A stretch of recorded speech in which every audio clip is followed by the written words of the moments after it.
Ayan guys, alala nyo yung first video ko na about dito. Ayan, dumadaan kami, puro butas na may tubig, ulan yung kalsada. Ayun ngayon guys, tinambakan na nila guys sa buhang.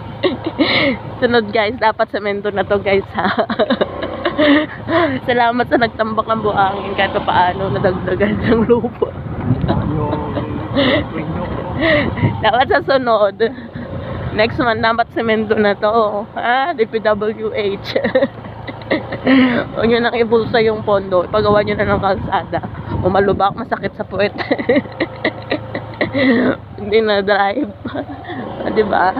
Main road naman siya, kaya dapat sinasemento yun, guys. Oo, ayan. Semento na yun dito, guys. Oo, ayan. So, yun na, ito na yung sinasabi ko, guys, na malapit siya sa school. O, diba? Ito na, pagliko mo, nandito na yung school ng elementary. O, diba? Oo. Ito yung semento na to, matagal na to. Elementary pa ata ako. Butas-butas na.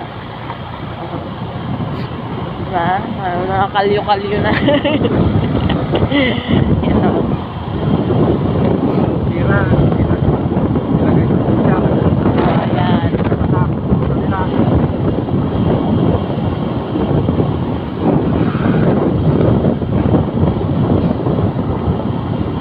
So, ito din guys. So, dapat itong tulay din na to. Ito, nakikita nyo itong tulay na to.